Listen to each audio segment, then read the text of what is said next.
Hello students, आज हम लोग केमिकल काइनेटिक्स का लेक्चर नंबर 8 शुरू करने जा रहे हैं। आपको याद होगा कि लास्ट लेक्चर में मैंने कोलिजन थ्योरी पे बातचीत की थी, है ना, और आर्हेनियस इक्वेशन पे हम लोगों ने उसके वेरिएशंस देखे थे और उस पर काफी क्वेश्चंस भी किए थे। इस लेक्चर में हमारा फोकस जो है वो रिएक्शंस के मैकेनिज्म के ऊपर बेस्ड रहेगा कि मैकेनिज्म के आधार पर रिएक्शंस को आप कितने तरीके से बांट सकते हैं, क्लासिफाई कर सकते हैं, और अगर मैकेनिज्म आपको दिया हो तो कितने तरीके हैं जिससे आप रेट लॉ निकाल सकते हैं रिएक्शन का। तो लेक्चर 8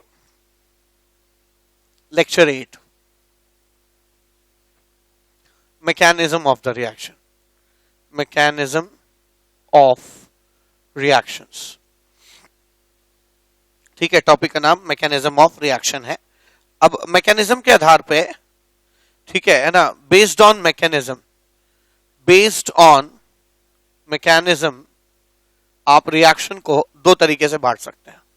ठीक है, दो तरीके के रिएक्शंस हो जाते हैं, एक एलिमेंट्री रिएक्शंस, ठीक है, एलिमेंट्री रिएक्शंस, और दूसरे हो जाएंगे आपके कॉम्प्लेक्स रिएक्शंस। ठीक है, कॉम्प्लेक्स रिएक्शंस। एलिमेंट्री रिएक्शंस का मतलब होता है ना, आप इसको समझ सकते हैं single step reaction, single step reactions. ठीक है, single step reactions. Complex reactions को आप, है ना, मल्टी स्टेप रिएक्शन भी कह सकते हैं। तो अगर आप इन सरल शब्दों में जानना चाहते हैं, इजी लैंग्वेज में जानना चाहते हैं, तो इसको आप मल्टी स्टेप रिएक्शंस भी कह सकते हैं। ठीक है, तो मैकेनिज्म के आधार पे ये दो तरह के रिएक्शंस हो सकते हैं। तो आइए इनकी, है ना, एक एक करके हम लोग स्टडी करते हैं, और मैं साथ साथ जो इंपॉर्टेंट पॉइंट्स हैं वो लिखता भी जाऊंगा, ताकि जो लोग अगर मेरे इस वीडियो लेक्चर के साथ नोट्स बना रहे हैं तो उनको सहूलियत होगी। ठीक है, तो पहला जो रिएक्शन है वो है एलिमेंट्री रिएक्शन, एलिमेंट्री रिएक्शन या single step reaction, single step reaction किसे कहते हैं, एलिमेंट्री रिएक्शन या सिंगल स्टेप रिएक्शन। तो पहली बात तो यही है कि ये ऐसे रिएक्शन होंगे जो नाम ही बता रहे हैं, elementary reactions, all reactions which occur in one step, ठीक है, आर एलिमेंट्री रिएक्शंस। ठीक है, एलिमेंट्री रिएक्शन, तो ये तो अंडरस्टूड है कि जो भी रिएक्शंस एक स्टेप में हुआ करेंगे उनको हम लोग एलिमेंट्री रिएक्शंस कहेंगे। ठीक है, दूसरी चीज क्या है, दूसरी चीज है, इससे पहले कि हम रिएक्शन करना शुरू करें, हमें एक टर्म और जानने की जरूरत है जिसको कहते हैं मॉलिक्यूलरिटी ऑफ द रिएक्शन। तो ये मॉलिक्यूलरिटी होता क्या है? मॉलिक्यूलरिटी होता है, मान लीजिए अगर एक स्टेप का रिएक्शन है, A plus B is changing into C plus D, आप जानते हैं कि इसका अगर आप एनर्जी प्रोफाइल देखेंगे कुछ ऐसा हो जाता है। अगर रिएक्शन एंडोथर्मिक है तो A प्लस P आपस में कोलाइड करके ट्रांजिशन स्टेट बनाते हैं, है ना, इस ट्रांजिशन स्टेट बनाते हैं यहाँ जहां A और B आपस में इंटरैक्ट कर रहे होते हैं, फिर ये C और D में बदल जाते हैं। तो किसी भी रिएक्शन के ट्रांजिशन स्टेट में जितने लोग होते हैं वो उस रिएक्शन की मॉलिक्यूलरिटी कहलाता है। ठीक है ना, number of molecules in transition state of a reaction. मैं बात अभी एलिमेंट्री रिएक्शंस की कर रहा हूं, यानी और बहुत ही सिंपल लैंग्वेज में आप ये भी कह सकते हैं कि मॉलिक्यूलरिटी का मतलब होता है कि कितने लोग टकराएं, मिनिमम कितने लोग टकराएं ताकि प्रोडक्ट बन जाए। ठीक है, तो जितने लोग टकराते हैं वही ट्रांजिशन स्टेट में मौजूद रहते हैं, तो आप इसको number of molecule in transition state of a reaction भी कह सकते हैं। इसको और अच्छे से समझने के लिए आइए एक एग्जांपल लेते हैं। फॉर एग्जांपल, अगर मैं कहता हूं hydrogen plus bromine changes into twice HBr, तो बड़ी आसानी से कह सकता हूं कि एक हाइड्रोजन मॉलिक्यूल और एक ब्रोमीन मॉलिक्यूल आपस में टकराए हैं, है ना, तो इनके ट्रांजिशन स्टेट में, है ना, दो ही लोग होंगे, इसलिए इस रिएक्शन की मॉलिक्यूलरिटी 2 होगी। ठीक है ना, ऐसे हाइड्रोजन होगा और ब्रोमीन होगा, ये दोनों आपस में टकरा रहे होंगे, 2 मॉलिक्यूल्स हैं, ये ट्रांजिशन स्टेट बनेगा। ठीक है, ये बॉन्ड स्ट्रांग हो रहा होगा, ये बॉन्ड कमजोर हो रहा है, मैंने पिछले लेक्चर्स में ये बात बताई भी आपको। ठीक है, तो चूंकि इसके ट्रांजिशन स्टेट में दो ही मॉलिक्यूल्स हैं इसलिए इसकी मॉलिक्यूलरिटी 2। अगर कोई रिएक्शन को ऐसे लिखता है half hydrogen plus half bromine changes into HBr, तब भी इस रिएक्शन की मॉलिक्यूलरिटी जो है वो 2 ही रहेगी। इसकी वजह क्या है? इसकी वजह यह है कि ठीक है, रिएक्शन लिखने वाला आदमी इसको हाफ हाफ और इसको 1 लिख सकता है, डजंट मैटर, पर जब भी ये रिएक्शन हो रहा होगा, है ना, आधा हाइड्रोजन मॉलिक्यूल थोड़ी ना एग्जिस्ट करता है, आधा ब्रोमीन एग्जिस्ट नहीं करता। तो ये सिर्फ रिएक्शन लिखने का तरीका है। रियलिटी में इस रिएक्शन को होने के लिए अगेन एक हाइड्रोजन और एक ब्रोमीन ही को ही टकराना पड़ेगा। ठीक है, तो मैं बड़े आसानी से कह सकता हूं कि इस रिएक्शन की मॉलिक्यूलरिटी 2 होगी। अगर कोई इसको ऐसे लिख देता है, ऐसे लिख देता है, तब भी कोई फर्क नहीं पड़ता। ठीक है, इसलिए फर्क नहीं पड़ता क्योंकि अगर 2 और 2 4 लोग मिलकर टकरा रहे हैं, 2 हाइड्रोजन और 2 ब्रोमीन टकराकर HBr बना रहे हैं, क्या इससे कम में हो सकता है? बिल्कुल हो सकता है। एक और एक टकराने पर भी प्रोडक्ट बन जाएगा। ठीक है, हाँ, आधा आधा नहीं टकरा सकते। तो मिनिमम अगर कोई रिएक्शन दिया हो जिसमें अगर आपको कोई कॉमन मल्टीपल दिखाई पड़ता है तो आप उससे डिवाइड करके उस रिएक्शन तक पहुंच जाइए, हाँ, जो और फर्दर सिंप्लीफाई ना हो सके, और तब इन रिएक्टेंट साइड लोगों को जोड़ दीजिए, वो मॉलिक्यूलरिटी हो जाएगी। अगर चीजें फ्रैक्शन दिखती है रिएक्टेंट साइड, तो तब तक उसको किसी ना किसी चीज से मल्टीप्लाई करिए जब तक उनमें कोई फ्रैक्शन ना बचे और ना ही कोई कॉमन मल्टीपल हो, तब आप उन रिएक्टेंट के कोफिशिएंट को जोड़ दीजिए, मॉलिक्यूलरिटी आ जाएगी। अब जैसे यहाँ पे क्या है, हाफ हाफ है, तो 2 से आप मल्टीप्लाई करिए, ये आ जाएगा। 2 से मल्टीप्लाई करने के बाद अब इसमें कोई कॉमन फैक्टर नहीं, आप 4 से भी मल्टीप्लाई कर सकते थे, पर 4 से मल्टीप्लाई करते ही आप यहां आ जाएंगे। ठीक है, तो फ्रैक्शन तो खत्म हो जाएगा, लेकिन अभी भी इसमें कोई कॉमन फैक्टर क्या है, 2 मौजूद है, तो फिर आपको 2 से डिवाइड करना होगा। आप यहां पहुंचेंगे तब ये जब डिवाइड कर लेंगे, कोई कॉमन फैक्टर नहीं है, कोई फ्रैक्शन नहीं है अगर रिएक्टेंट साइड, तब इनके स्टोइकियोमेट्रिक कोफिशिएंट को जोड़ दीजिए, मॉलिक्यूलरिटी आ जाएगा। यानी इसकी भी मॉलिक्यूलरिटी जो है वो 2 ही रहेगी, 2 ही लोग टकराएंगे ताकि प्रोडक्ट बन सके। तो एक चीज तो मैं हमेशा कह सकता हूं कि ऑर्डर ऑफ रिएक्शन और मॉलिक्यूलरिटी में फर्क है। Order of reaction can B ना पॉजिटिव, 0 और फ्रैक्शनल। ठीक है, फ्रैक्शनल भी हो सकता है, लेकिन मॉलिक्यूलरिटी, चूंकि मॉलिक्यूल्स टकरा रहे हैं और मॉलिक्यूल कभी भी फ्रैक्शनल नहीं हो सकते, इसलिए मॉलिक्यूलरिटी कभी भी फ्रैक्शनल नहीं हो सकती। ठीक है, तो आप कह सकते हैं कि order of a reaction can B negative, 0 और fractional, but molecularity of a reaction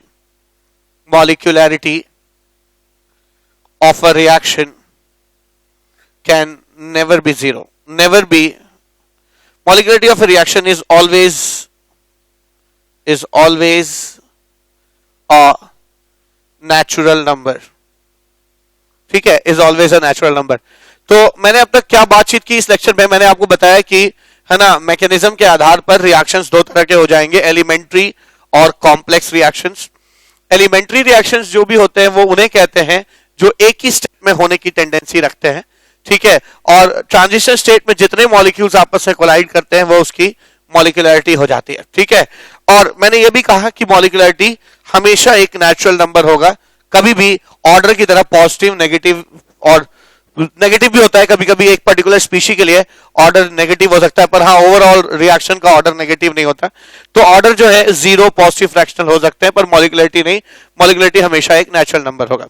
ठीक है, अगली चीज क्या, आपने देखा होगा कि अगर आप कभी स्कूल में आप खेलते कूदते रहे होंगे तो अक्सर आपने देखा होगा, या फुटबॉल खेलते समय आपने देखा होगा कि फुटबॉल के पीछे 2 लोग टकरा गए। ठीक है, 2 लोग टकरा गए, तो 2 चीजों के टकरा जाने की प्रोबेबिलिटी बहुत हाई होती है। आप खेल कूद रहे हैं, 3 लोग टकरा जाए, इसकी प्रोबेबिलिटी थोड़ी सी कम होती है। और सबसे बड़ी बात, 4 लोग एक ही जगह पर एक ही गलती करते हुए टकरा जाए, ये बहुत रेयर हो जाता है। तो मॉलिक्यूल्स के साथ भी ऐसा ही होता है, 2 मॉलिक्यूल्स के सही एनर्जी और सही ओरिएंटेशन के साथ टकराने की संभावना हाई होती है।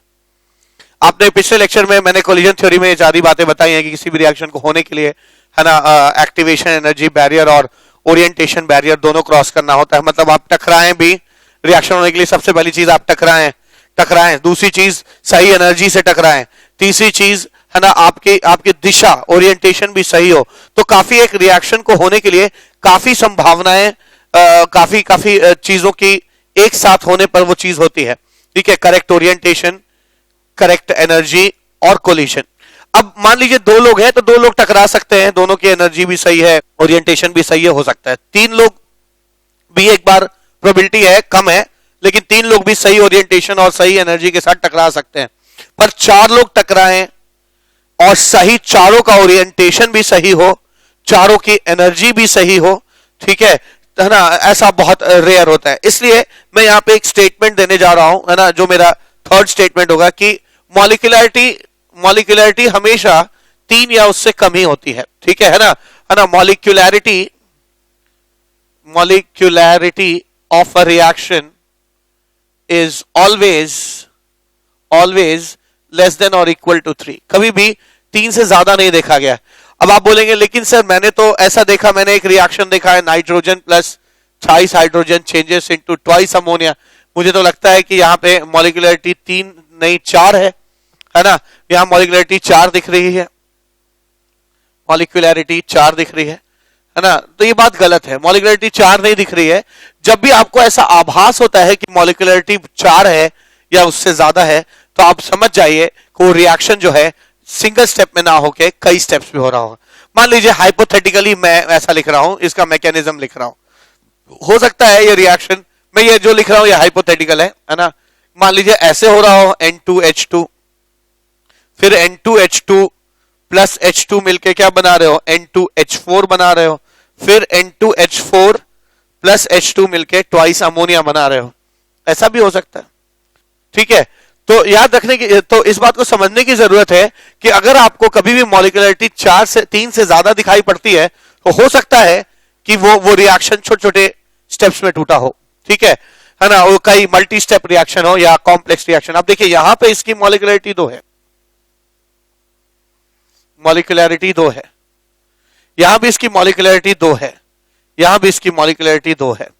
ठीक है, तो एक्चुअली मॉलिक्यूलरिटी 4 जो है ये है ही नहीं, मॉलिक्यूलरिटी 2 है। ठीक है, मैं इस बात पे अभी आगे कॉम्प्लेक्स रिएक्शन में भी बातचीत करूंगा।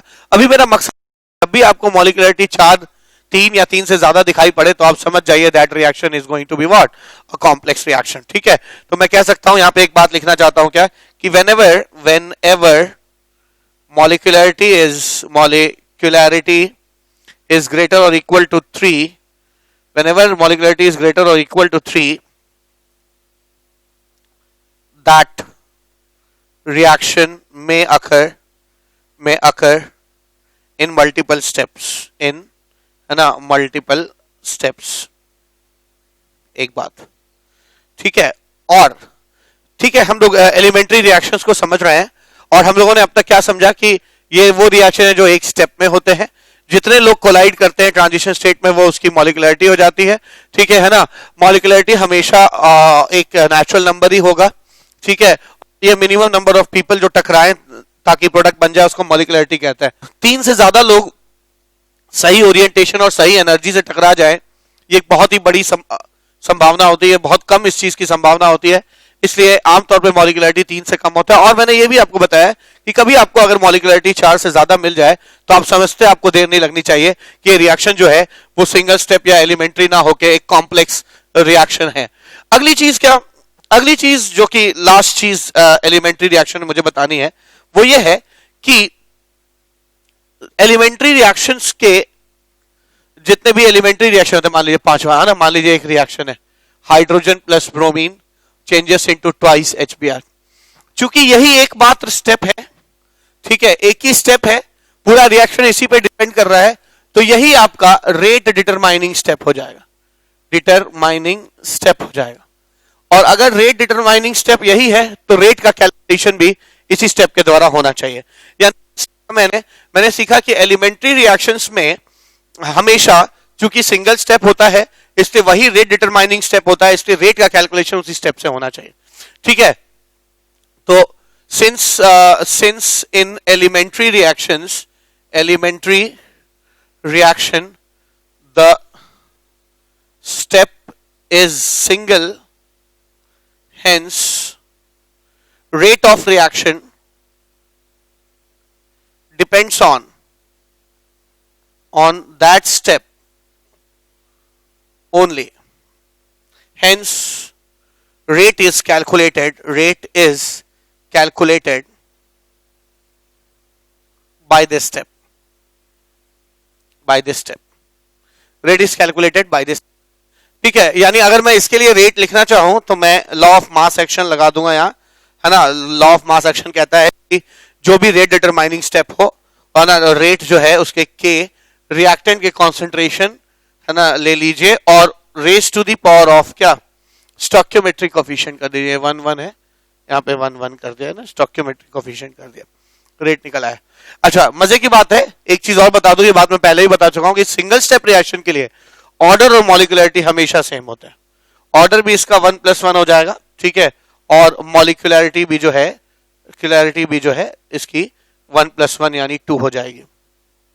ठीक है, इन दोनों 1 और 1 को जोड़कर ऑर्डर निकाला गया है, जबकि इनके कोफिशिएंट्स को जोड़कर, है ना, जिनमें कोई कॉमन फैक्टर ना हो, है ना, तब, और ना ही उनमें से कोई फ्रैक्शन हो, तब उनको जोड़कर मॉलिक्यूलरिटी निकाली जाती है. तो मैं कह सकता हूं कि for elementary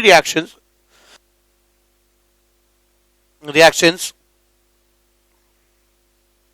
molecularity and order are same. आइए अब कॉम्प्लेक्स रिएक्शंस देखते हैं. ठीक है, तो कॉम्प्लेक्स रिएक्शंस देखते हैं. कॉम्प्लेक्स रिएक्शन क्या होते हैं? कॉम्प्लेक्स रिएक्शंस हम उन रिएक्शंस को कहते हैं, है ना, जो एक से ज्यादा स्टेप में अकर करते हैं. ठीक है, तो नेक्स्ट चीज है, हमने एलिमेंट्री रिएक्शंस तो देख लिया, अगली चीज है कॉम्प्लेक्स रिएक्शंस.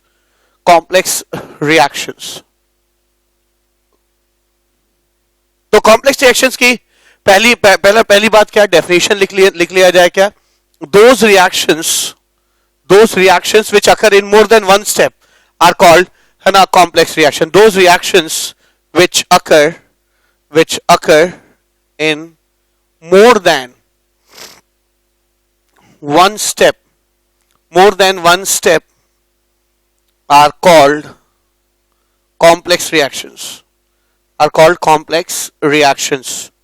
ठीक है, इनको कॉम्प्लेक्स रिएक्शंस कहा जाता है. अच्छा, अगर आप कॉम्प्लेक्स रिएक्शन की बात करिए तो जैसे मान लीजिए एक रिएक्शन है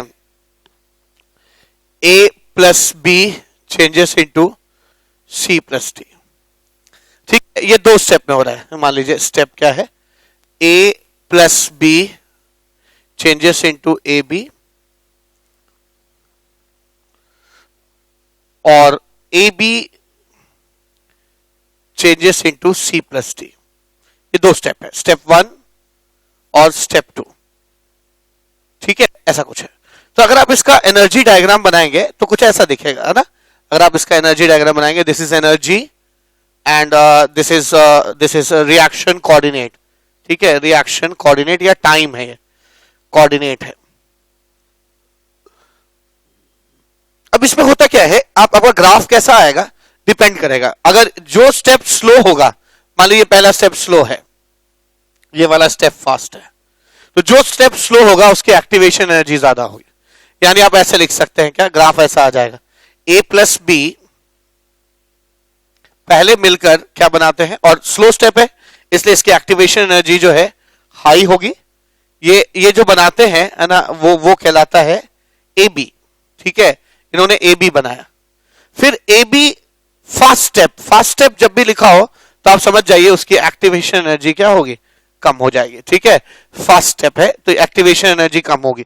स्लो स्टेप की एक्टिवेशन एनर्जी हाई होगी. ये पहले स्टेप की एक्टिवेशन एनर्जी है और जो कि काफी हाई है ना. सेकेंड स्टेप की एक्टिवेशन एनर्जी ये है जो कि कम है. ठीक है, ये 2 है, ये कम है. ठीक है, और ये बाद में C + D में चेंज कर जा रहा है. अब आप ध्यान दीजिए, यहां पर जब दोनों टकराए होंगे A और B, यहां पे पहला ट्रांजिशन स्टेट बना होगा यहां पे. अच्छा, तो A और B मिलकर एक प्रोडक्ट बनाते हैं जिसको हम बीच से बनता है, और फिर वो प्रोडक्ट किसी और रिएक्शन या किसी और स्टेप का के रिएक्टेंट के रूप में खप जाता है. ठीक है, यहां जो दोनों के टकराते समय या यहां पर जो दोनों के टकराते समय जो स्टेट्स बनते हैं उनको हम ट्रांजिशन स्टेट्स कहते हैं. ठीक है, इसको हम रिएक्टेंट कह देंगे. ये हमारा रिएक्टेंट है, ये हमारा रिएक्शन इंटरमीडिएट है. रिएक्शन इंटरमीडिएट है, और ये सी और डी हमारा प्रोडक्ट है, ठीक है, प्रोडक्ट है, और ये हमारे ट्रांजिशन स्टेट है, मैंने लिखा भी है TS1 TS2 ट्रांजिशन स्टेट है। तो मल्टीपल स्टेप्स के ना का जो एनर्जी डायग्राम होता है वो कुछ इस तरह का ही होता है। अगर यहां 3 स्टेप होते तो 3 पीक्स होते, ठीक है। अच्छा, सीखने की बात क्या है कि जितने स्टेप का रिएक्शन होगा उतने स्टेट होंगे, और जितने स्टेप का रिएक्शन होगा उससे एक कम रिएक्शन इंटरमीडिएट होगा, ठीक है। यानी क्या सीखा मैंने सीखा, यहां पे मैं बात लिख लेना चाहता हूं। हम लोगों ने अभी अभी सीखा कि अगर रिएक्शन कॉम्प्लेक्स होगा, अगर रिएक्शन कॉम्प्लेक्स होता है तो अब मान लीजिए मैं एक और रिएक्शन लेता हूं, मान लीजिए 3 स्टेप का रिएक्शन है, ठीक है। अगर कोई रिएक्शन 3 स्टेप में हो रहा है तो उसका ग्राफ कैसा आ जाएगा, उसका ग्राफ ऐसे आ जाएगा, ऐसा आ जाएगा, ठीक है। ये 3 स्टेप का रिएक्शन है, इसको कहेंगे, यहां के लोगों को कहा जाएगा रिएक्टेंट, यहां के लोगों को कहा जाएगा क्या, प्रोडक्ट। इसको कहेंगे transition state 1, transition state 2, transition state 3, ठीक है। इसको कहेंगे फर्स्ट रिएक्शन इंटरमीडिएट, इसको कहेंगे सेकेंड रिएक्शन इंटरमीडिएट, ठीक है। तो मैंने अभी अभी सीखा कि अगर जितने स्टेप का रिएक्शन होता है ना, जितने स्टेप का रिएक्शन होता है उतने ही ट्रांजिशन स्टेट होते हैं। Number of transition state, number of transition state is equal to number of steps in reaction, ठीक है। और number of reaction intermediates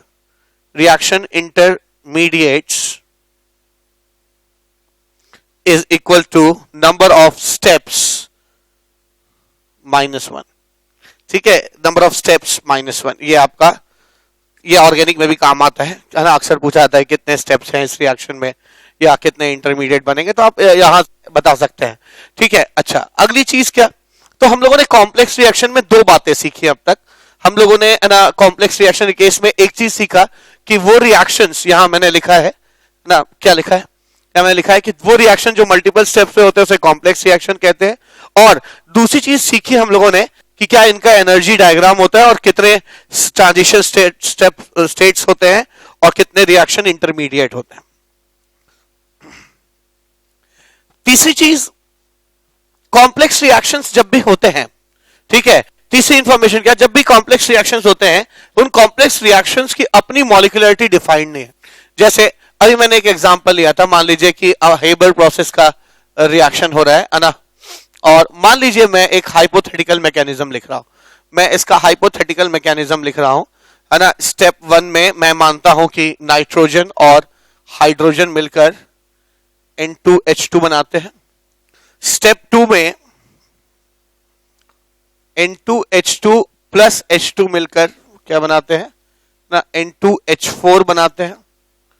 और स्टेप नंबर 3 में N2H4 प्लस H2 मिलकर 2 मोल अमोनिया बनाते हैं, ठीक है। ये रिएक्शन स्टेप फास्ट है, ठीक है, नहीं, ये रिएक्शन स्टेप स्लो है, this is slow step, this is slow, ये स्लो है, ये फास्ट है, और ये भी फास्ट है, ठीक है, फास्ट स्टेप है। अब कॉम्प्लेक्स रिएक्शंस में जब हम लिखते हैं तो एक्चुअली हम इन तीनों को जोड़कर लिखते हैं, ये RI है, ये कैंसिल हो गया, ये भी रिएक्शन इंटरमीडिएट कैंसिल हो गया, nitrogen plus thrice hydrogen changes into क्या, ट्वाइस अमोनिया हो जाता है। तो आप जब भी एक कॉम्प्लेक्स रिएक्शन का ओवरऑल रिएक्शन लिखते हैं, ये हमारे इंसान की इमेजिनेशन है कि ओवरऑल ऐसा हो रहा है, पर रियलिटी में ये रिएक्शन कभी नहीं होता, है ना। होते तो ये 3 रिएक्शन है, लेकिन आभास देते हैं जैसे कि ये रिएक्शन हो रहा है, ठीक है। तो चूंकि इस रिएक्शन का रियल एग्जिस्टेंस नहीं है, इसलिए इसकी मॉलिक्यूलरिटी डिफाइंड नहीं है, नॉट डिफाइंड। तो अगर आपसे कोई पूछे कि, है ना, what is molecularity of a complex, let me tell you, complex reaction is not defined, ठीक है। Molecularity of a complex reaction is not defined. मैं यहां लिख रहा हूं molecularity of a complex reaction is not defined, ये defined नहीं है, ठीक। अच्छा, अगली चीज क्या, फिर क्या डिफाइंड है, हर स्टेप की अपनी मॉलिक्यूलरिटी डिफाइंड है, ठीक है, क्योंकि ये स्टेप का रियल एग्जिस्टेंस है। ये तो हम इंसान इमेजिनेशन करते हैं कि ओवरऑल ऐसा हो रहा है, ठीक है, इस रिएक्शन के कोई रियल एग्जिस्टेंस नहीं। कभी नाइट्रोजन 3 हाइड्रोजन से मिलकर 2 अमोनिया डायरेक्ट नहीं बनाता, ये होता ही नहीं है। ये होता है, इससे इसकी मॉलिक्यूलरिटी 2 होगी, ये होता है 2 है, ये होता है 2 है, ठीक है। तो हमने क्या सीखा, molecularity of individual visual steps in a complex reaction is defined। किसी भी कॉम्प्लेक्स रिएक्शन में, है ना, अगर इंडिविजुअल जो स्टेप्स होते हैं उनकी मॉलिक्यूलरिटी जरूर डिफाइंड है, ठीक है। तो आप देख सकते हैं यहां पे हम लोगों ने 2 बातें सीखी। पहली सीखी कि, है ना, मॉलिक्यूलरिटी जो है, जो रिएक्शंस होते हैं कॉम्प्लेक्स रिएक्शंस, उनकी मॉलिक्यूलरिटी डिफाइंड नहीं होती। और ये सीखा इसी 2 बातों में से पहली बात में एक और चीज सीखी कि, है ना, उनके स्टेप्स की मॉलिक्यूलरिटी डिफाइंड है। ये तो एक चीज सीखा।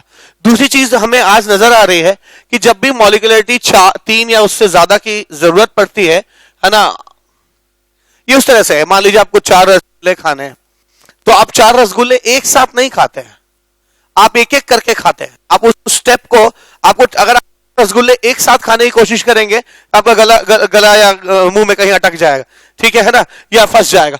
तो होता क्या है, ऐसा ही भी है ना, आप मॉलिक्यूलरिटी 4 चाहते हैं, एक साथ नहीं मिलेगी। हाँ, ऐसा करिए, इंस्टॉलमेंट में कर लीजिए, ठीक है। आपको 4 रसगुल्ले खाने, आप इंस्टॉलमेंट में खा लेते, पहला खा लिया, फिर थोड़ी देर बाद खा लिया, फिर खा लिया, फिर खा लिया, 4 हो गया, ठीक है। ऐसे ही यहां पे है। तो दूसरी चीज क्या सीखने को मिली कि nature has its own ways. अगर किसी रिएक्शन में नेचर को मॉलिक्यूलरिटी 3 या उससे ज्यादा चाहिए होती है, तो रिएक्शन उनको सिंपल स्टेप्स में ब्रेक कर देता है। तो यहां पे आज मुझे एक चीज और समझ में आई कि क्या वजह है कि कुछ रिएक्शन सिंगल स्टेप होते हैं और कुछ रिएक्शंस कॉम्प्लेक्स होते हैं। आज मुझे समझ में आता है कि कुछ रिएक्शन सिंगल स्टेप तभी होते हैं जब उनकी मॉलिक्यूलरिटी 3 या उससे कम होती है। जहां नेचर को 3 से ज्यादा मॉलिक्यूलरिटी चाहिए होती है, वहां नेचर उस कॉम्प्लेक्स रिएक्शन को कई स्टेप्स में ब्रेक कर देता है, ठीक है। अच्छा, अगली चीज क्या जो सीखनी है, चौथी बात, कॉम्प्लेक्स रिएक्शंस का जो रेट है वो इससे तय नहीं होगा, इस रिएक्शन से तय नहीं होगा। कॉम्प्लेक्स रिएक्शन का जो रेट है, रेट लॉ है, वो इससे नहीं तय होगा। कॉम्प्लेक्स रिएक्शंस का जो रेट है वो उसके सबसे स्लोएस्ट स्टेप से तय होगा, ठीक है। तो मैं यहां क्या लिख रहा हूं, the slowest step in a complex reaction. ये मैं आपको समझा भी चुका हूं कि क्यों स्लोएस्ट स्टेप डिटरमाइनिंग स्टेप होता है ना, लास्ट के लेक्चर्स में मैंने ये बताया है कि क्यों स्लोएस्ट स्टेप आपका रेट डिटरमाइनिंग स्टेप होता है, ठीक है। क्योंकि ये जितनी स्पीड पे होगा बाकी रिएक्शंस तो तुरंत हो जाएंगे, लेकिन प्रोडक्ट इसी के ऊपर डिपेंड करेगा, ये जिस रेट से बनेगा उसी रेट से ये तुरंत बन जाएगा, ठीक है। इसलिए सबसे स्लोएस्ट स्टेप ही रेट डिटरमाइनिंग स्टेप होता है। तो आज हमने सीखा कि slowest step in a complex reaction determines the rate, determines the rate of the reaction, means the rate of the reaction, rate of the reaction determine करता है, ठीक है। अगली चीज क्या, कभी आप अगर स्लोएस्ट स्टेप से रेट निकाल भी रहे हैं तो इस चीज का ख्याल रखिएगा कि उस रेट इक्वेशन में कभी भी रिएक्शन इंटरमीडिएट ना आ जाए। मैंने जानबूझ के यहाँ पे पहले स्टेप को स्लो लिखा है ताकि रिएक्टेंट्स जो है वो ओरिजिनल रिएक्टेंट से मैच करे, लेकिन अगर ये स्लोएस्ट हो जाता तो हम रिएक्शन का रेट इसके और इसके टर्म्स में नहीं लिख सकते थे, क्योंकि रिएक्शन के रेट लॉ में रिएक्शन इंटरमीडिएट्स की कोई जगह नहीं होती है, ठीक है। वजह रिएक्शन इंटरमीडिएट का एग्जिस्टेंस ही नहीं होता है, वो जैसे ही बनते हैं वैसे ही खप जाते हैं, तो कोई भी रेट उनके ऊपर डिपेंड नहीं करेगा। फिलहाल मैं ये कह सकता हूं कि अगर ये मेरा एग्जाम्पल है तो मैं रेट इससे तय करूंगा, मैं लिखूंगा रेट इज इक्वल टू के, है ना, जो स्लोएस्ट स्टेप है उसमें मैं रेट लॉ लगा दूंगा, जो भी इनके कोफिशिएंट है ना, इनके कॉन्सेंट्रेशन के पावर में वही कोफिशिएंट्स रख दूंगा मैं, तो इस रिएक्शन का रेट इतना आ जाएगा, ठीक है, रेट ऐसे निकल जाएगा। अब यहां ध्यान देने वाली बात क्या है कि ना सिर्फ स्लोएस्ट स्टेप, जो हमारा स्लोएस्ट स्टेप है वही हम रेट को निकालने के लिए यूज करते हैं। दूसरी चीज, हमारे रेट लॉ में हमेशा या तो रिएक्टेंट होने चाहिए ओवरऑल रिएक्शन के या तो रिएक्टेंट होना चाहिए या फिर प्रोडक्ट होना चाहिए या फिर क्या कैटलिस्ट हो जाना चाहिए, आयरन कैटलिस्ट है, ठीक है, कैटलिस्ट हो जाना चाहिए। तो एक चीज और जो कि लास्ट बात है क्या, कि इन रेट एक्सप्रेशन, इन रेट एक्सप्रेशन, ये बात हल्के में ना लीजिए, ये बात बहुत इंपॉर्टेंट है। मैंने कहा अभी कि कभी भी कॉम्प्लेक्स रिएक्शंस का जो रेट है वो स्लोएस्ट स्टेप से डिटरमाइन होगा, और सबसे इंपॉर्टेंट बात है कि जब भी आप उसको डिटरमाइन कर लीजिए तो इस बात का ध्यान रखिए कि रेट के एक्सप्रेशन में रिएक्शन इंटरमीडिएट नहीं होना चाहिए। यानी उल्टा कहिए, रेट के एक्सप्रेशन में हमेशा रिएक्टेंट होने चाहिए, प्रोडक्ट हो सकते हैं, या मैक्सिमम कैटलिस्ट हो सकता है। तो क्या सीखा हम लोगों ने? In rate expression only reactants, products and reaction intermediates are allowed। तो मुझे लगता है कि मैंने एक एलिमेंट्री और कॉम्प्लेक्स रिएक्शंस के ऊपर ठीक ठाक बातचीत कर ली है। अब इस लेक्चर में एक तो मोटिव मेरा यही था कि मैं आपको बताऊं कि एक एलिमेंट्री रिएक्शन किसे कहते हैं और एक कॉम्प्लेक्स रिएक्शन किसे कहते हैं, और ये किन किन मायनों में इनमें कुछ समानता है और किन मायनों में इनमें कुछ भिन्नता है।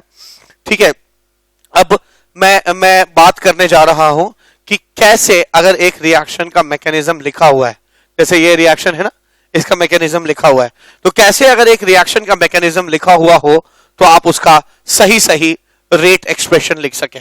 ठीक है, रेट लिख सके, रेट एक्सप्रेशन लिख सके, ये मैं सिखाऊंगा। और सबसे इंपॉर्टेंट बात है कि ये चीज बहुत धड़ल्ले से काम आने वाली है। क्या कि हम इस चीज का ध्यान रखेंगे कि हमारे रेट एक्सप्रेशन में सिर्फ रिएक्टेंट, प्रोडक्ट और कैटलिस्ट को ही जगह मिले। सॉरी, यहां पे मैंने गलत लिख दिया था। Reactant in the rate expression only reactant, products and catalyst are allowed. Catalyst are allowed. ठीक है, तो बस यही तीन लोगों को जगह मिलनी चाहिए।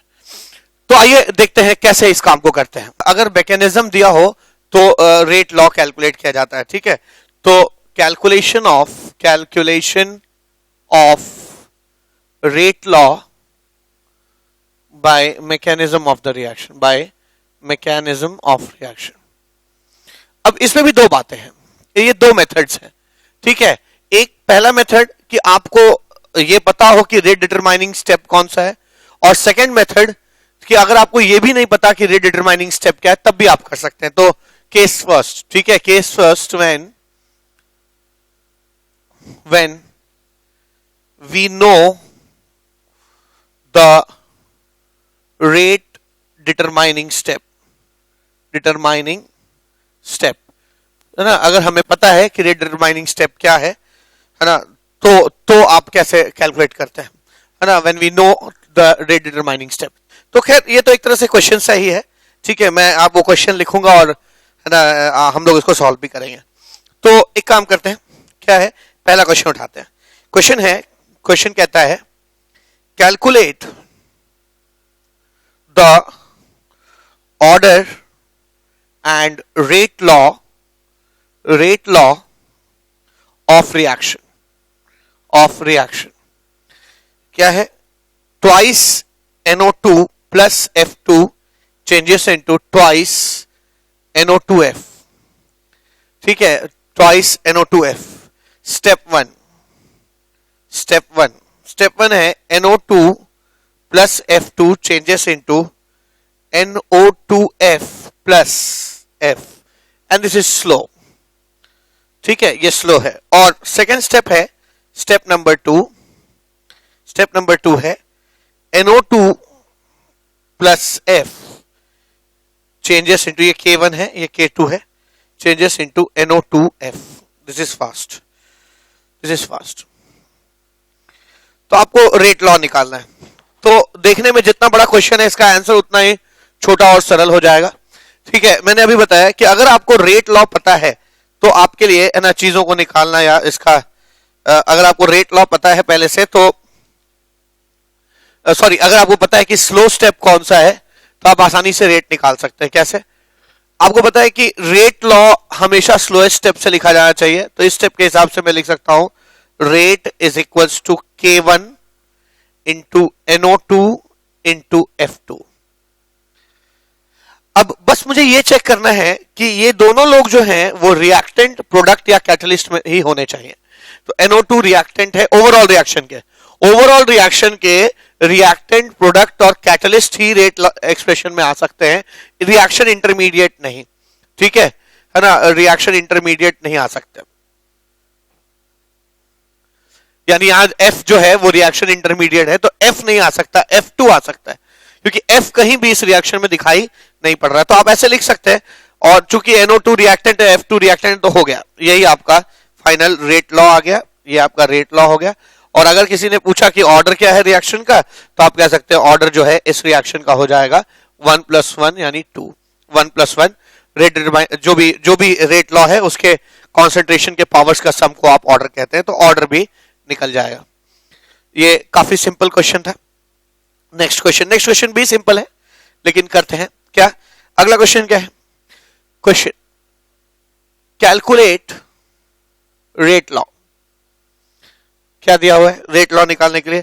ओवरऑल रिएक्शन ये है 3ClO minus changes into ClO3 minus plus 2Cl minus, ठीक है, ये ओवरऑल रिएक्शन है। स्टेप वन क्या है, ये मैकेनिज्म लिख रहा हूं मैं, इसका मैकेनिज्म है 2ClO minus K1 changes into ClO2 minus plus Cl minus, this is slow, and again ClO2 minus plus ClO minus K2 changes into ClO3 minus plus Cl minus, this is slow fast, ठीक है। तो rate निकालना है, calculate the rate law, बड़ा आसान है। Again इस question में भी उतना ही टाइम लगेगा जितना पिछले क्वेश्चन में लगा है ना, 1 मिनट। क्या इसका सॉल्यूशन हो जाएगा? सॉल्यूशन हो जाएगा कि मैंने कहा, हमेशा सिखाया आपको कि रेट लॉ का एक्सप्रेशन हमेशा मैकेनिज्म में के उस स्टेप से निकलना चाहिए जो स्लोएस्ट हो। स्लोएस्ट स्टेप मैंने लिखा, और मैंने लिखा rate is equals to K1 into ClO minus का होल स्क्वायर। अब बस मुझे एक ही चीज चेक करनी है, ये रेट लॉ तो आ गया, क्या ये रिएक्टेंट है? हाँ जी ये रिएक्टेंट है, तो बस ये आपका रेट लॉ हो गया, ठीक है। ओवरऑल रेट लॉ ये हो गया। अगर आपसे कोई ऑर्डर पूछता है तो आप कहेंगे इस रिएक्शन का ऑर्डर जो है ना, वो 2 हो जाएगा, ना कि 3, जो कि ऐसे देख के लगता है कि 3 है ना, रिएक्टेंट के कोफिशिएंट ले लेना, बिल्कुल नहीं। कॉम्प्लेक्स रिएक्शंस में रिएक्टेंट के कोफिशिएंट्स नहीं लिए जाते ऑर्डर के लिए, बल्कि जो रेट लॉ है उसके कॉन्सेंट्रेशन के पावर्स जो है वो जोड़ लिए जाते हैं। अब तीसरा क्वेश्चन सा अलग है, ठीक है, आइए इसको भी करते हैं, बहुत अच्छा है। इस क्वेश्चन में आप सीखेंगे क्या कहते हैं, कैलकुलेट द रेट लॉ, ठीक है ना, यही है, सेम चीज है, calculate the rate law. Calculate the rate law, reaction है, ओवरऑल रिएक्शन है, twice ozone changes into thrice oxygen. क्या मैकेनिज्म हो जाएगा इसका? इसका मैकेनिज्म हो जाएगा O3 is changing into O2 plus O and it is a fast equilibrium. This is K1 and this is K2. ठीक है, fast equilibrium. And second step is O plus ozone changes into twice O2. This is slow step. तो कहा जा रहा है आपसे, है ना, ओवरऑल रिएक्शन का ऑर्डर बताइए और K की वैल्यू निकालिए। Calculate the rate law and find K कितना होगा, ठीक है, फाइंड K। ऑर्डर भी पूछ सकता है, and order, find K and order. तो 3 चीजें पूछा है, एक रेट लॉ पूछ सकता है, तीसरा इसका जो K है उसकी वैल्यू क्या होगी K1 K2 के टर्म्स में, ये पूछा जा सकता है, और ये भी पूछा जा सकता है कि ऑर्डर ऑफ द रिएक्शन कितना होगा। ठीक है, आइए देखते हैं, बहुत सिंपल क्वेश्चन हो जाएगा ये भी, है ना। इसका सॉल्यूशन क्या आ जाएगा? मैं चाहूंगा कि व्यूअर्स पहले खुद अटेम्प्ट करें, अगर ना आए तो फिर आप जो है ना मुझे मेरे सॉल्यूशन को देखिए। अब मैं अभी भी स्टिक करता हूं कि मैं रेट हमेशा जब भी लिखूंगा, है ना, मैं हमेशा स्लोएस्ट स्टेप को मद्देनजर रख के लिखूंगा, यानी rate is equal to K3 into ozone into O, ऐसे लिखा मैंने। अब फिर मैं चेक करूंगा क्या ये सारे लोग मेरे ओवरऑल रिएक्शन जो है उसके रिएक्टेंट साइड है या प्रोडक्ट है या कैटलिस्ट है। ओजोन तो रिएक्टेंट है, पर O जो है वो रिएक्शन इंटरमीडिएट है। ठीक है, वो ना रिएक्टेंट है, ना प्रोडक्ट है, और ना ही कैटलिस्ट है, तो ये इंटरमीडिएट है। इंटरमीडिएट की रेट लॉ के एक्सप्रेशन में कोई जगह नहीं होती है। ठीक है, तो अगर इसकी कोई जगह नहीं है तो यानी इसको मुझे रिप्लेस करना होगा। तो एक काम करते हैं, आपको पता है कि इक्विलिब्रियम कांस्टेंट जो होता है वो के फॉरवर्ड बाई के बैकवर्ड होता है। ठीक है, तो के फॉरवर्ड अगर यहां पे इक्विलिब्रियम है तो के फॉरवर्ड K1 है और के बैकवर्ड यहां पर K2 है, K2 है, ये के इक्विलिब्रियम हो गया। और के इक्विलिब्रियम होता कितना है, प्रोडक्ट का concentration raise to the power of stoichiometric coefficient 1 by reactant का कॉन्सेंट्रेशन यानी ozone raise to the power of 1, ऐसे लिख सकता हूं। अब मैं यहां से O को निकाल लूंगा, मैं O के लिए सॉल्व कर दूंगा, यानी मैं कह सकता हूं O is equals to K1 by K2 into O3 का कॉन्सेंट्रेशन बाय है ना O2 का कॉन्सेंट्रेशन है, O2 का कॉन्सेंट्रेशन, ये मेरा O आ गया। यहां पे मैंने O कैलकुलेट कर लिया इक्विलिब्रियम के एक्सप्रेशन से। इस वैल्यू को मैं यहां रखने जा रहा हूं। ठीक है, इस वैल्यू को मैं यहां रख रहा हूं, क्या आ जाएगा, rate is equals to K3 into ozone into O के जगह पे मैं क्या रख सकता हूं, K1 by K2 into ozone by oxygen. ठीक है, ऐसे रखा, यानी मैं रेट को क्या लिख सकता हूं, rate is equals to K1 by K2 into ozone का होल स्क्वायर बाय O2। ठीक है, और मैं रेट को लिख सकता हूं, rate is equals to K1 K2 into ozone का whole square into O2 to the power of -1। इस पूरी चीज को मैं K लिख रहा हूं, यानी overall rate is equals to K ozone का होल स्क्वायर इंटू O2 का पावर -1। ये मैंने रेट लिख दिया, इसका ये रेट आ गया। अब देखिए क्या क्या पूछा गया, रेट लॉ, तो रेट लॉ क्लियर हो गया, rate is equals to K ozone का square O2 to the power of -1। अब ये मेरा रेट लॉ सही है इसलिए क्योंकि ओजोन हमारा रिएक्टेंट है और ऑक्सीजन हमारा प्रोडक्ट है। ठीक है, हमेशा रेट लॉ में को आप तभी मानने होता है जब उसमें सारे जो कॉन्सेंट्रेशन के एक्सप्रेशंस हैं, है ना, वो या तो रिएक्टेंट के होंगे या फिर प्रोडक्ट के होंगे। ठीक है ना, माना जाए। दूसरी चीज पूछा गया K की वैल्यू बताइए, तो आप देख सकते हैं K को कंपेयर कर लीजिए, यानी इस रिएक्शन का जो K है वो K3 into K1 by K2 करके आएगा। ठीक है ना, तो ये आपका K आ गया, K आ जाएगा। और अगर आपसे किसी ने पूछा कि ऑर्डर कितना है, तो आप ऑर्डर निकाल सकते हैं 2 - 1। ऑर्डर जो हो जाएगा इस रिएक्शन का, order of the reaction will be equal to 2 - 1 यानी 1 हो जाएगा, ऑर्डर ऑफ द रिएक्शन 1 हो जाएगा। तो बहुत ही ये एक ब्यूटीफुल डेमोन्स्ट्रेशन था जहां पर, है ना, मैंने आपको दिखाया कि कैसे अगर आपको रेट डिटरमाइनिंग स्टेप पता है तो आप, है ना, रेट लॉ, ऑर्डर और सब कुछ बता सकते हैं। ठीक है, ये दो केसेस तो बहुत ही सिंपल थे जो देखते ही हो गए, और इस केस में एक कॉम्प्लेक्सिटी ये थी कि, है ना, हम जो रेट लॉ पहले लिखते हैं उसमें इंटरमीडिएट आ जाता है, तो हमेशा इंटरमीडिएट को कोशिश करना चाहिए कि रिएक्टेंट या प्रोडक्ट में से किसी चीज से क्या करें, रिप्लेस करते हैं। ठीक है, तो ये तो पहला केस हो गया, है ना, हम लोगों ने देखा जहां पर हमें यहां पर रिएक्शन का ये पता था कि रेट डिटरमाइनिंग स्टेप क्या है। ठीक है, ऐसा भी हो सकता है कि आपको ना पता हो कि रेट डिटरमाइनिंग स्टेप क्या है। ठीक है, आपको पता ही नहीं है कि रेट डिटरमाइनिंग स्टेप क्या है, सिर्फ overall order of the reaction लिखा हो, तब आप क्वेश्चन को कैसे करें। तो मैं इसको चेंज कर रहा हूं, मैं इसे केस सेकंड कर रहा हूं। Now this is case second when we don't know. ठीक है, case second when we don't know the rate determining step. Case second when we don't know the rate determining step। अगर हम rate determining step नहीं जानते हैं तब हम क्या करेंगे, how will we calculate the rate. ठीक है, तो आइए इसको भी सीखते हैं। रेट डिटरमाइनिंग स्टेप अगर नहीं पता है तो हम एक स्टडी स्टेट अप्रोक्सीमेशन करते हैं। स्टडी स्टेट अप्रोक्सीमेशन क्या कहता है कि इंटरमीडिएट का कॉन्सेंट्रेशन और रिएक्शन कोऑर्डिनेट का अगर आप graph plot, this is concentration of reaction intermediate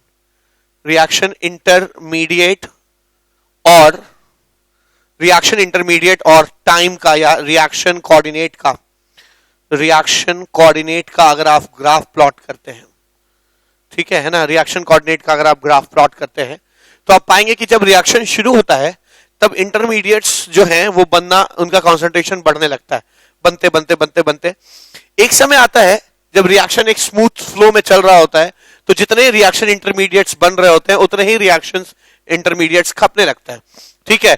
और लास्ट में जब रिएक्शन एंड करने लगता है तो रिएक्शन इंटरमीडिएट का कॉन्सेंट्रेशन कम होने लगता है और रिएक्शन इंटरमीडिएट पूरी तरह से गायब हो जाते हैं, ठीक है। आपको ये तो पता ही है कि किसी भी रिएक्शन में रिएक्टेंट इंटरमीडिएट में बदलते हैं और इंटरमीडिएट किस में बदलते हैं, प्रोडक्ट में बदलते हैं। रिएक्शन की शुरुआत में भी कोई इंटरमीडिएट नहीं होता, रिएक्शन के एंड में भी कोई इंटरमीडिएट नहीं होता, ठीक है। यानी इंटरमीडिएट जो रिएक्शन इंटरमीडिएट है वो रिएक्शन की शुरुआत में वो धीरे धीरे क्या होते हैं, बनना शुरू करते हैं, फिर उनका कॉन्सेंट्रेशन थोड़ी देर के लिए क्या हो जाता है, कांस्टेंट हो जाता है। जितना इंटरमीडिएट बन रहा होता है उतना इंटरमीडिएट खप रहा होता है। लेकिन जब रिएक्शन के एंड में एक भी इंटरमीडिएट नहीं है, इसका मतलब उनका कॉन्सेंट्रेशन धीरे धीरे कपते कपते कपते एक दिन एंड कर जाता है और सिर्फ रिएक्टेंट बच जाता है। तो अगर रिएक्शन इंटरमीडिएट का अगर हम कॉन्सेंट्रेशन का ग्राफ प्लॉट करें तो कुछ ऐसा आता है। तो इस ग्राफ की मदद से हम काफी कुछ निकाल सकते हैं। क्या शुरुआत में जैसे जैसे भाई शुरुआत में भी रिएक्शन इंटरमीडिएट जीरो है, फाइनली भी रिएक्शन इंटरमीडिएट का कॉन्सेंट्रेशन जीरो, यानी शुरू में रिएक्शन इंटरमीडिएट बड़े होंगे, फिर इनका कॉन्सेंट्रेशन थोड़ी देर क्या रहा होगा, कांस्टेंट रहा होगा, फिर घट गया होगा, ठीक है। इस स्टेट को ना स्टडी स्टेट कहते हैं, इसको स्टडी स्टेट कहा जाता है। This is called steady state, ठीक है। और स्टडी स्टेट में होता क्या है, हम मान के चलते हैं कि concentration of reaction intermediate with respect to time zero हो जाता है। क्यों जीरो हो गया, क्योंकि है ना, उनका बनना जो है, जितना बन रहे हैं उतने ही खप जा रहे हैं, तो ऑलमोस्ट इनका कॉन्सेंट्रेशन क्या बना हुआ है, कांस्टेंट बना हुआ है, और कांस्टेंट चीज का डिफरेंशिएशन क्या हो जाएगा, जीरो हो जाएगा। तो इस तथ्य का सहारा लेंगे, है ना, और इस मेथड को इसीलिए है, जब when we don't know the rate determining step then we use steady state approximation, ठीक है, अप्रोक्सीमेशन, इसको स्टडी स्टेट अप्रोक्सीमेशन कहा जाता है। स्टडी स्टेट अप्रोक्सीमेशन का मतलब होता है कि बीच में रिएक्शन के कोई ऐसा समय जरूर आता है जब रिएक्शन इंटरमीडिएट्स का कॉन्सेंट्रेशन बदलना बंद हो जाता है, तब इनका कॉन्सेंट्रेशन स्टडी हो जाता है, फिक्स्ड हो जाता है या बदलता नहीं है, इसलिए इसे स्टडी स्टेट। और इस समय अगर हम ये इसके डिफरेंशिएशन लें तो वो जीरो आएगा। इस मेथड को हम लोग स्टडी स्टेट अप्रोक्सीमेशन कहते हैं, ठीक है। अब आइए ये इस अप्रोक्सीमेशन से कैसे आप ऑर्डर या रेट एक्सप्रेशन निकाल लेते हैं ये सीखते हैं, ठीक है। इसको सीखने की कोशिश करते हैं क्वेश्चन के मार्फत। तो क्वेश्चन क्या है, क्वेश्चन यही है जो अभी हम लोगों ने लास्ट किया, पर अब की बार आपको रेट डिटरमाइनिंग स्टेप नहीं पता होगा, ठीक है। क्या क्वेश्चन है, क्वेश्चन कहता है कि एक रिएक्शन हो रहा है। Now this is the question. Question कहता है कि एक रिएक्शन हो रहा है जिसमें twice ozone is changing into thrice O2। अब की बार मैकेनिज्म ऐसे दिया हुआ है, ठीक है ना, यहां पे भी वही चीज है, यहां पे है ना रेट कांस्टेंट होगा कुछ के। मैकेनिज्म क्या कहता है इसका मैकेनिज्म कहता है कि फर्स्ट स्टेप है ozone is changing into O2 plus O। Second step is O2 plus O changes into ozone, this is K1, this is K2, ठीक है। ये वही बात है जो यहां पे मैंने इक्विलिब्रियम के जरिए कही थी, है ना, O3 is changing into O2 plus O, K1 हो गया, ये K1 हो गया। और रिवर्स रिएक्शन को क्या लिखा, O2 plus O is changing into ozone, O2 plus O is changing into ozone, it is called K3। और यही रिएक्शन है, बस एक अंतर है, यहां पर ये पता था हमें कि कौन सा फास्ट स्टेप है और कौन सा क्या है, स्लो स्टेप है। यहां पे हमें कुछ भी नहीं पता कि कौन सा स्टेप फास्ट है कौन सा स्टेप स्लो है ना। और तीसरा स्टेप है ozone plus O changes into O2, 2O2, this is K3, ठीक है। अब आपको वही चीजें निकालनी है, रेट लॉ निकालना है आपको, ठीक है। Find the rate expression, find the rate expression, ठीक है। आ जाएगा रेट एक्सप्रेशन। आइए इसको सॉल्व करते हैं, ठीक है। इसका क्या सॉल्यूशन हो जाएगा, सॉल्यूशन हो जाएगा, आपको पता है कि आपको रेट ऑफ द रिएक्शन निकालना है।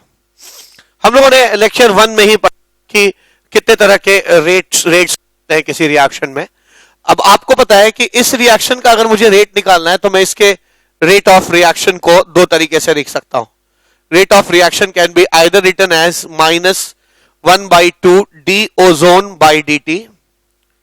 ऐसे लिख सकता हूं. मैंने बताया था कि किसी भी चीज के रेट ऑफ चेंज को लिख लीजिए और उसके स्टोइकियोमेट्रिक कोफिशिएंट से, है ना, उसको डिवाइड कर दीजिए, और अगर वो रिएक्टेंट है तो उसके सामने माइनस लगाइए, अगर प्रोडक्ट है तो उसके सामने प्लस लगाइए. अगर आप इतना करते हैं तो वो उस रिएक्शन का रेट कहा जाएगा. ये मैंने शुरू में बताया. इसको एक चीज और लिख सकते हैं आप, 1/3 क्या DO2 by dt. DO2 by dt कहा जाता है, कर जा सकता है. तो ठीक है ना. तो हमारे पास इन दोनों में से किसी एक को निकालने की सुविधा है ना. किसी एक को हम लोग कैलकुलेट कर लेंगे, DO2 बाई dt या डी ओजोन बाई dt, और उसके सामने -1/2 लगा देंगे तो रेट ऑफ रिएक्शन आ जाएगा, या उसके सामने, है ना, 1/3 मल्टीप्लाई कर देंगे तो, है ना, रिएक्शन का रेट आ जाएगा. ठीक है. और एक चीज और पता है मुझे कि बाई स्टडी स्टेट अप्रोक्सीमेशन में कह सकता हूं कि DO2 बाई dt की वैल्यू क्या हो जाएगी, 0 हो जाएगी. ठीक है. तो एक काम करते हैं, किसी को भी उठाइए, चलिए ओजोन ही उठाते हैं, DO3 बाई dt निकालते हैं. पहले मेरा मकसद है DO3 बाई dt निकालूं और लास्ट में उसके सामने -1/2 मल्टीप्लाई कर दूं तो मैं इस तरफ की चीज को रेट कह पाऊंगा. ठीक है. DO3 बाई dt कैसे निकलेगा, तो आपको स्टडी करना होगा. ओजोन यहां खप रहा है इस स्टेप में. मुझे overall rate of change of ozone निकालना है विथ रेस्पेक्ट टू टाइम. ठीक है. With respect to time rate of change of ozone निकालना है. यहां ओजोन खप रहा है किस रेट से, K1 इंटू O3 रेट से खप रहा है. यहां ओजोन बन रहा है. ओजोन बन रहा है किस रेट से बन रहा है, जिस रेट से ये रिएक्शन इधर जा रहा है. अगर यह इधर से 2 मोल्स 2m% लोग गायब हो रहे हैं तो इधर 2m/s लोग बन रहे होंगे. तो इसके बनने का रेट, अच्छा, जब भी चीजें खपती हैं तो मैं उसके सामने माइनस लगाऊंगा. ठीक है. यहां ओजोन खप रहा है, ओजोन जब भी खप रहा है तो मैं लिखूंगा -K1 इंटू ओजोन. यहां ओजोन बन रहा है तो मैं क्या लिखूंगा, +K2. ओजोन किस रेट से बन रहा है, जिस रेट से ये रिएक्शन फॉरवर्ड जा रहा है. ये रिएक्शन किस रेट से फॉरवर्ड जा रहा है, K2 into O2 into O के रेट से फॉरवर्ड जा रहा है. ठीक है. और यहां पे भी ओजोन खप रहा है. ठीक है. तो इसलिए मैं यहां माइनस लिखूंगा. किस रेट से खप रहा है, K3 into ozone into O. ठीक है. -K3 into O3 into O के रेट से खप रहा है. अब मुझे मालूम है कि अगर मैं इस एक्सप्रेशन को सिर्फ रिएक्टेंट, प्रोडक्ट और कैटलिस्ट के टर्म्स में लिख पाता हूं तो फिर मुझे बस यहां -1/2 मल्टीप्लाई करना होगा, है ना, और वो रेट मुझे मिल जाएगा. अब दिक्कत यह है कि मुझे O नहीं पता, O की वैल्यू नहीं पता है. ठीक है. मुझे यहां सब्स्टिट्यूट करना है. ठीक है. एक काम करते हैं, मैं सोच रहा हूं कि मैं स्टडी स्टेट अप्रोक्सीमेशन यूज करूं. स्टडी स्टेट अप्रोक्सीमेशन क्या कहता है कि किसी भी रिएक्शन इंटरमीडिएट का जो कॉन्सेंट्रेशन है उसका change with respect to time 0 होगा. इस रिएक्शन में मुझे एक ही रिएक्शन इंटरमीडिएट दिखाई पड़ रहा है, O, क्योंकि O जो है ना, ये वो प्राणी है जो ना रिएक्टेंट है ना प्रोडक्ट है, बीच रिएक्शन में बनता है और फिर गायब हो जाता है. तो एक काम करते हैं, DO2 by DO by dt निकालते हैं और लास्ट में इसको 0 कर देंगे. स्टडी स्टेट अप्रोक्सीमेशन कहता है कि रिएक्शन इंटरमीडिएट का कॉन्सेंट्रेशन 0 हो जाता है, with respect to time change नहीं करता. तो DO2 बाई dt 0 होगा. O किस रेट से बन रहा है, जिस रेट से ओजोन खप रहा है. किस रेट से ओजोन खप रहा है, K1 इंटू क्या O3 रेट से ओजोन खप रहा है. ये भी उसी रेट से बन रहा होगा. तो यहां ये बन रहा है, यहां ये खप रहा है O किस रेट से, K2 into O2 into O rate से खप रहा है. ठीक है. और यहां पे भी O खप रहा है, किस रेट से खप जा रहा है, कंज्यूम हो रहा है, -K3 into O3 into O rate से कंज्यूम हो रहा है. ये चीज आ जाएगी. ठीक है. नाउ चूंकि हमें पता है, सिंस वी नो दैट कि DO by dt will be 0, study state approximation, study state approximation, study state approximation के अनुसार DO बाई dt 0 हो जाना चाहिए. ठीक है. तो अगर ये 0 हो जाता है, ठीक है, अगर ये 0 हो जाता है तो मुझे यहां से कुछ सीखने को मिलेगा. क्या मिलेगा, एक काम करिए, इसको 0 कर दीजिए. Let's make it 0. तो मैं क्या लिख सकता हूं, 0 is equals to K1 O3 minus K3O2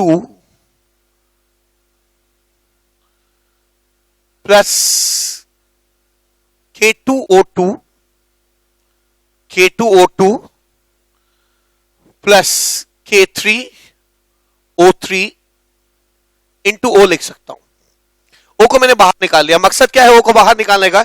मेरा पूरा मकसद है कि मैं इस O को क्या कर दूं, है ना, रिप्लेस कर दूं। इसको मैं इक्वेशन 1 कह रहा हूं, ठीक है। I am calling this as equation 1, ठीक है, इक्वेशन 1 कह रहा हूं। अब होता क्या है, इसको उधर भेज दीजिए, यानी K1 into O3 is equal to K2 into O2 plus K3 into O3 multiplied by O is equals to K1O3 by K2O2 plus K3O3, ये चीज आया, ठीक है। तो यहां से मैंने इसको इधर भेजा और नीचे ले आया K1O3 by K2O2 plus K3O3, ये O आ जाएगा। और एक काम करते हैं, अब हम इस O को सब्स्टिट्यूट करते हैं इस इक्वेशन नंबर 1 में, ठीक है। तो substituting the value of O in equation 1, equation 1 में रखते हैं। तो मैं इक्वेशन 1 को लिख रहा हूं, क्या लिख सकता हूं, DO3 by dt, ठीक है। यहां लिख रहा हूं DO3 by dt is equals to minus K1 ozone plus K2O2 minus K3O3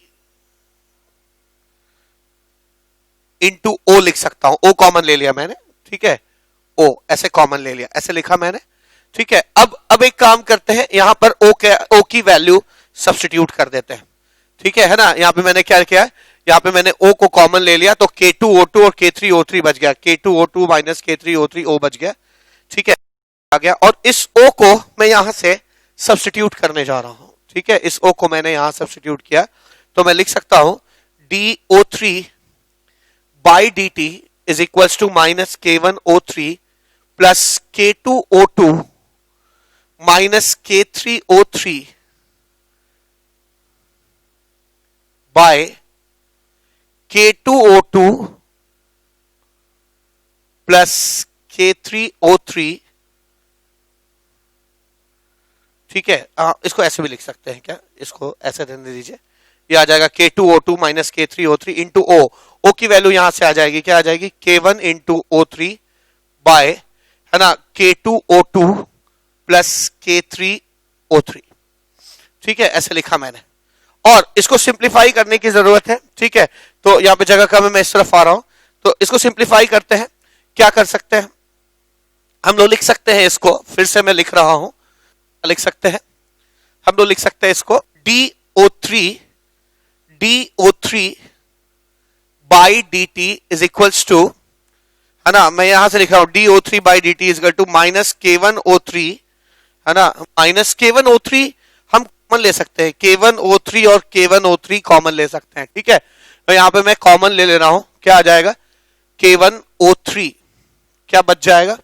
अगर यहां से K1O3 कॉमन ले लिया जाए तो यहां -1 बच जाएगा, और यहां से अगर K1O3 कॉमन ले लेंगे तो बचेगा K2O2 minus K3O3 by K2O2 plus K3O3 बच जाएगा, ठीक है, ठीक है ना, ऐसा हो जाएगा। तो अगर मैं K1O3 कॉमन ले लेता हूं तो ये आ जाएगा -1 प्लस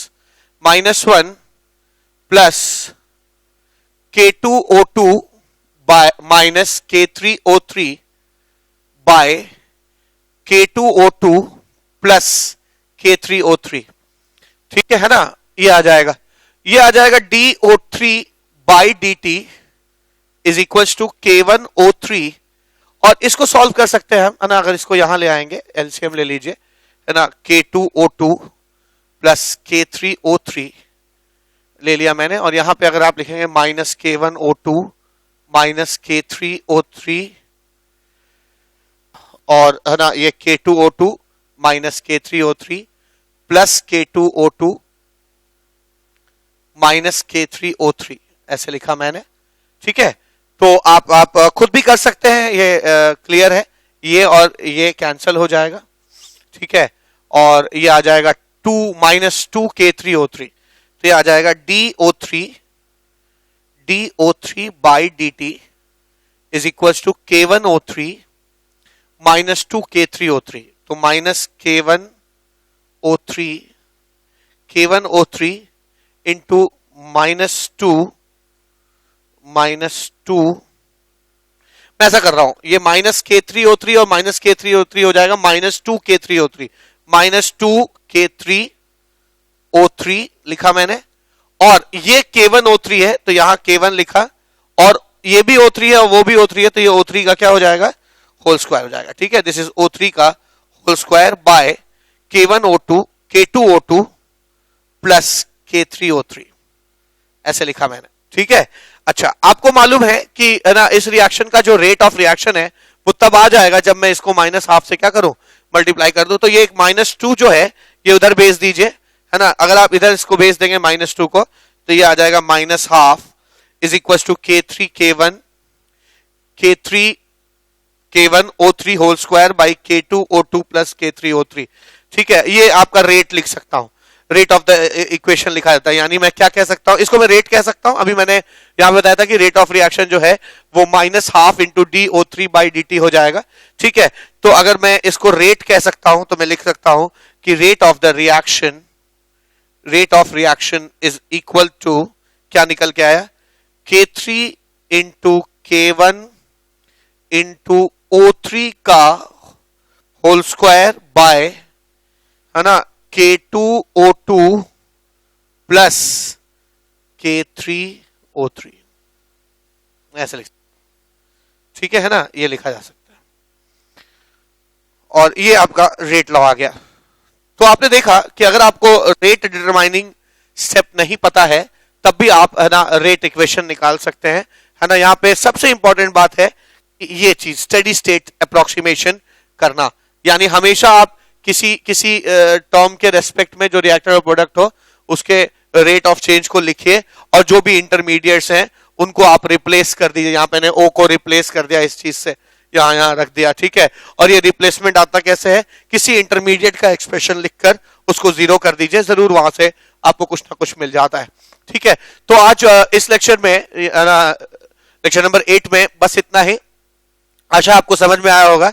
मैंने इस लेक्चर में ये आपको बताया कि एलिमेंट्री रिएक्शन किसे कहते हैं, कॉम्प्लेक्स रिएक्शन किसे कहते हैं, क्या इनके कैरेक्टरिस्टिक्स होती हैं, और ये भी बताया कि कैसे किसी रिएक्शन का आप रेट डिटरमाइन कर सकते हैं, तब जब आपको रेट डिटरमाइनिंग स्टेप पता हो, और तब भी जब आपको रेट डिटरमाइनिंग स्टेप ना पता हो, स्टडी स्टेट अप्रोक्सीमेशन से करते हैं उसे।